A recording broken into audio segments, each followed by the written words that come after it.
வணக்கம் நண்பர்களே, cricket arts YouTube channel மூலம் உங்களை சந்திப்பதில் மிக மகிழ்ச்சி. ஸ்ரீலங்கா வர்சஸ் இங்கிலாந்துக்கு எதிரான முதலாவது டெஸ்ட் மான்செஸ்டரில் நேற்று ஆரம்பமாகியது. ஆகஸ்ட் 21 முதல் 25 வரை இந்த டெஸ்ட் போட்டி மான்செஸ்டரில் நடைபெறுகின்றது. முதலாவது டெஸ்ட் போட்டி நாணய சுழற்சியில் வெற்றி பெற்ற இலங்கை அணி முதலில் துடுப்படுத்த ஆடியது.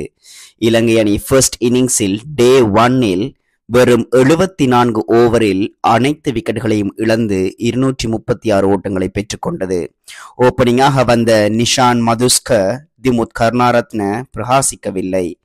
இருவரும் 4 ரன்கள் 2 ரன்களில் ஆட்டமிழந்தனர். 1 டவுனில் வந்த குஷால் மெண்டிஸ் கொஞ்சம் பொறுமையாக ஆடினார். 24 ஓட்டங்களை பெற்றுக்கொண்டார். 4 பவுண்டரிகள் 34 பந்துகளில்.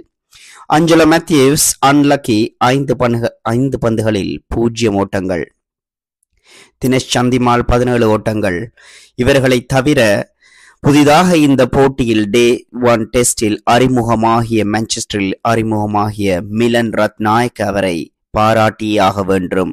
அவர் குமார் சங்கக்காரவின் கையால் இலங்கை அணி தேசிய அணியின் தொப்பியை கைப்பற்றி முதலாவது போட்டியில் களம் இறங்கி அதுவும் பொறுத்த நேரத்தில் களத்துக்கு வந்து மிலன் ரத்நாயக்க 135 பந்துகளை எதிர்கொண்டு 72 ஓட்டங்களை பெற்றுக்கொண்டார். அதில் 6 பவுண்டரி 2 சிக்சர்கள். வாவ், செம்மையாக சூப்பராக விளையாடினார். முதலாவது மெய்டின் செஞ்சுரியை அடிப்பார் என்று அனைவராலும் எதிர்பார்க்கப்பட்டது. இருந்தும் அன்லக்கி, அவர் ஆட்டமிழந்து விட்டார் 72 ஓட்டங்களில் ஷோஹைப் பஷீரின் பந்து வீச்சில். இவர்களை தவிர இலங்கை அணியில் யாரும் பெரிதாக பிரகாசிக்கவில்லை. டே 1-இல் 90 ஓவர்கள் கூட இலங்கையால் தாக்கு பிடிக்க முடியவில்லை. 236 ஓட்டங்களுக்கு ஆட்டமிழந்து விட்டனர். தனஞ்சேரி சில்வா கேப்டன் 74 ஓட்டங்களை பெற்றுக்கொண்டார். தனஞ்சேரி சில்வாவும் மிலன் ரத்நாயக்கவும் இல்லை என்று சொன்னால் இலங்கை அணி 150 ஓட்டங்களுக்குள் ஆட்டமிழந்திருப்பார்கள் என்பதுதான் உண்மை. இதில் இங்கிலாந்து அணியின் பந்து வீச்சை பார்க்க போனால் கிறிஸ் வோக்ஸ் 3 விக்கெட்டுகளை கைப்பற்றினார். அதுவும் இலங்கை அணி 6 ரன்கள் இருக்கும் போது அடுத்தடுத்து விக்கெட்டுகளை இழந்தது. அதுதான் இலங்கை அணியின் ரன்னுக்கான மிக முக்கிய காரணமாக அமைந்தது என்பதுதான் உண்மை. ஆங்சிங்டன் 16 ஓவர்கள் பந்து வீசி 2 விக்கெட்டுகளை பெற்றுக்கொண்டார். மார்க் வுட் 8 ஓவர்கள் 1 விக்கெட் 31 ஓட்டங்களுக்கு. இதில் ஷோஹைப் பஷீர் 23 ஓவர்கள் பந்து வீசி 55 ஓட்டங்களை கொடுத்தார். 4 ஓவர் மெய்டின் 3 முக்கியமான விக்கெட்டுகளை அவர் கைப்பற்றியிருந்தார்.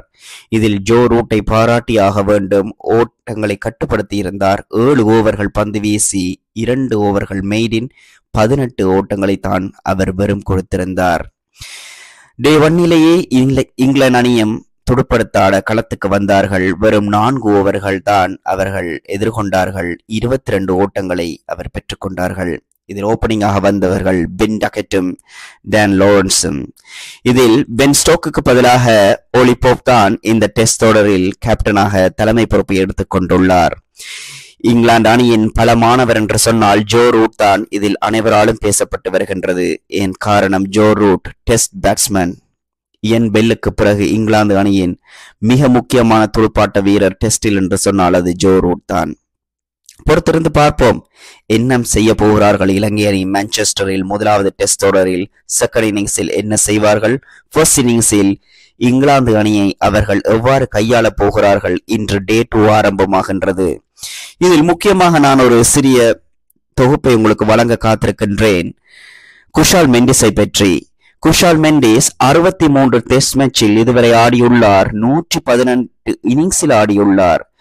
ஆனால் அவர் பெற்றுக்கொண்ட ஓட்டங்கள் வெறும் 4112 ஓட்டங்கள் மட்டும்தான்.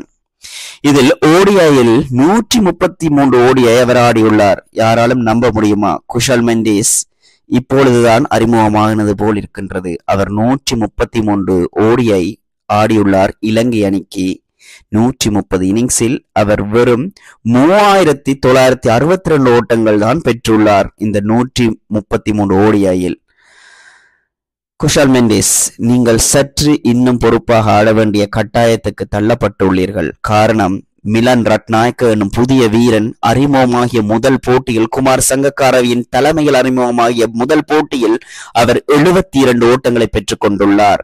நீங்கள் 133 ஓடிஐ விளையாடியும் 63 டெஸ்ட் விளையாடியும் 70 2020 விளையாடியும் நீங்கள் இன்னும் ஃபார்ம் இல்லாமல் தடுமாறி வருகிறீர்கள் என்பதுதான் உண்மை. இலங்கை அணி இதை பற்றி கன்சிடர் பண்ணுவார்கள் என்று நம்புகின்றேன்.